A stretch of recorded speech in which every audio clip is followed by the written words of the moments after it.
എല്ലാവർക്കും ഐസക് അന്നയുടെ മറ്റൊരു ക്ലാസ്സിലേക്ക് സ്നേഹപൂർവമായ സ്വാഗതം.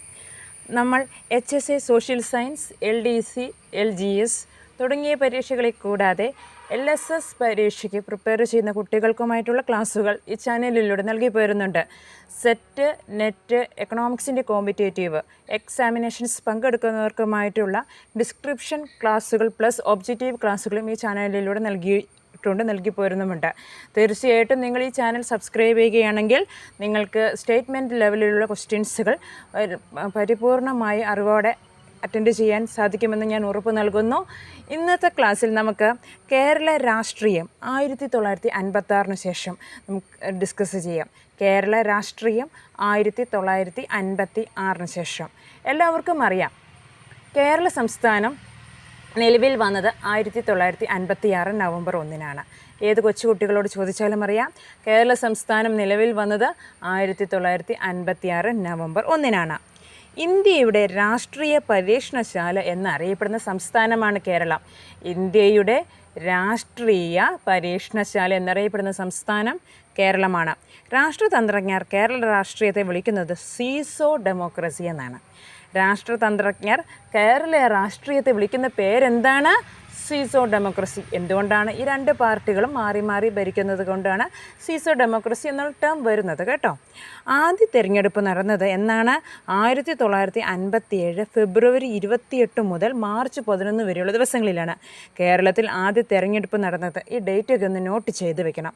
1957 ഫെബ്രുവരി 28 മുതൽ മാർച്ച് 11 വരെ.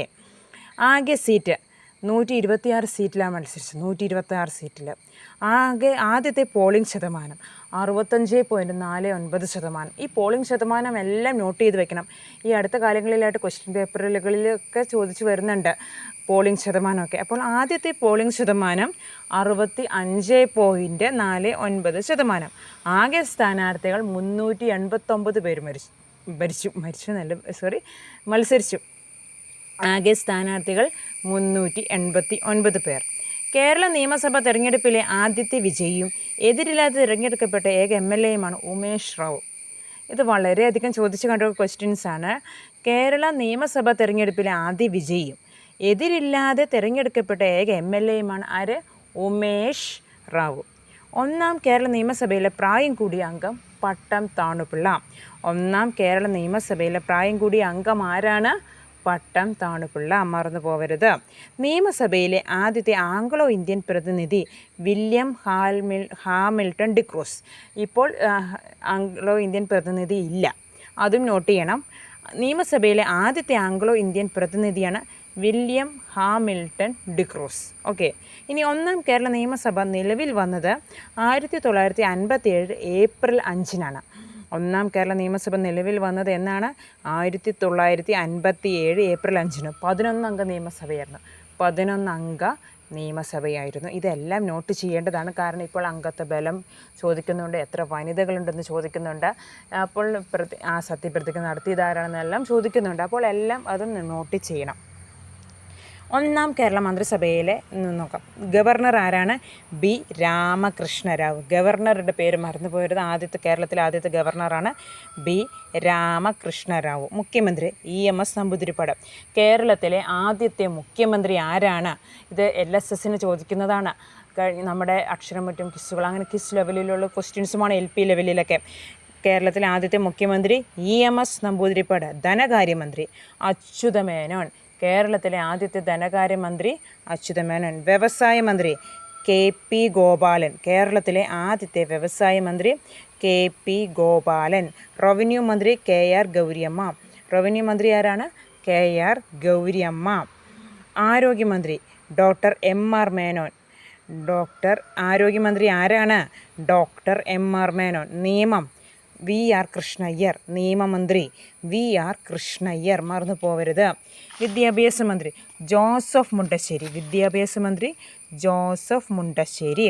ഭക്ഷ്യം വനം KC ജോർജ്. ഭക്ഷ്യം വനം KC ജോർജ്. ഗതാഗതം TV തോമസ്.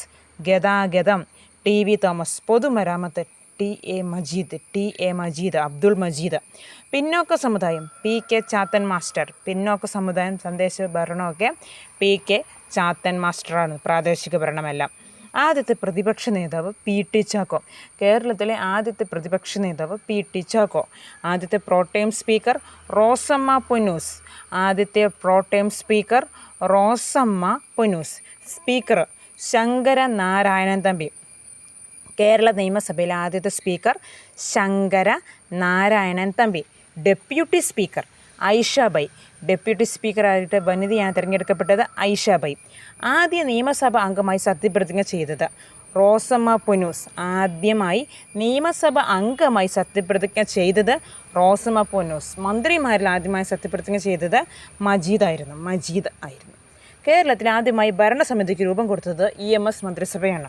കേരളത്തിൽ ആദ്യമായി ഭരണപരിഷ്കാര സമിതിക്ക് രൂപം കൊടുത്തത് EMS മന്ത്രിസഭയാണ്.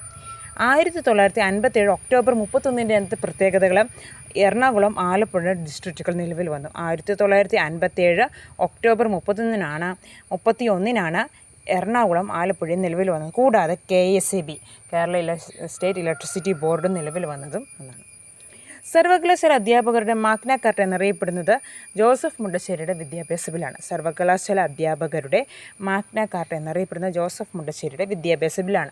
സ്വകാര്യ വിദ്യാഭ്യാസ സ്ഥാപനങ്ങളെ ദേശസാൽക്കരിക്കാനുള്ള ബില്ലായിരുന്നു. അതിന് ഒരുപാട് പേർ എതിരിടുകയും അതിനെ തുടർന്ന് വിമോചന സമരമെല്ലാം നേരിടുകയും ചെയ്തു. ആ വിമോചന സമരത്തിന് നേതൃത്വം കൊടുത്ത വ്യക്തിയാണ് മന്നത്ത് പത്മനാഭൻ. ആ വിമോചന സമരത്തിന് നേതൃത്വം കൊടുത്ത വ്യക്തിയാണ് മന്നത്ത് പത്മനാഭൻ. വിമോചനം എന്ന പേര് നിർദ്ദേശിച്ചത് പനംപിള്ളി ഗോവിന്ദമേനോനായിരുന്നു. വിമോചനം എന്ന പേര് നിർദ്ദേശിച്ചത് ആരായിരുന്നു? പനംപിള്ളി ഗോവിന്ദമേനോനായിരുന്നു. അതേ തുടർന്ന് മന്ത്രിസഭ പിരിച്ചുവിടുകയും കേരളത്തിൽ രാഷ്ട്രപതി ഭരണം നിലവിൽ വരികയും ചെയ്തു. ഈ വിമോചന സമരത്തെ തുടർന്ന് EMSൻ്റെ കീഴിലുള്ള മന്ത്രിസഭ പിരിച്ചുവിട്ട് കേരളത്തിൽ രാഷ്ട്രപതി ഭരണം നിലവിൽ വന്നതാണ് 1959 ജൂലൈ 31. 1959 ജൂലൈ 31 ഏത് അനുച്ഛേദ പ്രകാരമാണ്? അല്ലെങ്കിൽ ആർട്ടിക്കിൾ പ്രകാരമാണ്? 356. ആർട്ടിക്കിൾ 356 സ്റ്റേറ്റിന് ഉള്ള എമർജൻസിയുടേതാണ്. പ്രസിഡന്റ് ഭരണത്തിന് കീഴിൽ 5ാം സംസ്ഥാനമാണ് കേരളം. പ്രസിഡൻറ്റിൻ്റെ ഭരണത്തിന് കീഴിലായതായ 5ാമത്തെ സംസ്ഥാനമാണ് കേരളം. അപ്പോൾ നമ്മളിപ്പോൾ പാർട്ട് 1 ആണ് ഡിസ്കസ് ചെയ്തത്. കേരള രാഷ്ട്രീയ ചരിത്രത്തിൻ്റെ അടുത്ത ഭാഗമായി അടുത്ത ക്ലാസ്സിൽ കാണുന്നതുവരെ എല്ലാവർക്കും ഗുഡ് ബൈ. നിങ്ങൾ നന്നായി പഠിക്കുക. നന്നായി പഠിച്ചാൽ നിങ്ങൾക്ക് തീർച്ചയായിട്ടും വിജയിക്കാൻ സാധിക്കും. എക്സാമിൻ്റെ ഡേറ്റ് വരുമ്പോഴല്ല പഠിക്കേണ്ടത്. അത് നിങ്ങൾ ഏതാണ് ആഗ്രഹിക്കുന്നത് ആ പോസ്റ്റിന് വേണ്ടി LSS ആഗ്രഹിക്കുന്ന വിദ്യാർത്ഥികൾ, USS ആഗ്രഹിക്കുന്ന വിദ്യാർത്ഥികളെല്ലാം ഇപ്പോൾ തന്നെ പഠിച്ചു തുടങ്ങുക. തീർച്ചയായിട്ടും നിങ്ങൾക്ക് വിജയിക്കാനായി സാധിക്കുന്നതാണ്. നിങ്ങൾക്ക് PSCയിൽ ഏത് പോസ്റ്റാണ് നിങ്ങൾക്ക് ആഗ്രഹം? ഇപ്പോൾ HSA ആഗ്രഹിക്കുന്നുണ്ടെങ്കിൽ ഏറ്റവും ഗോൾഡൻ ചാൻസാണ്. സോ അത് വിട്ട് കളയരുത്. ഇപ്പോൾ UPSCയിലും LPSCയിലും നിരാശരായിരിക്കുന്നവർ തീർച്ചയായിട്ടും ഈ HSA അറ്റൻഡ് ചെയ്യുക. നിങ്ങളുടെ ഗോൾഡൻ ചാൻസാണ്. സോ അടുത്ത ക്ലാസ്സിൽ കാണുന്നതുവരെ എല്ലാവർക്കും ഗുഡ് ബൈ.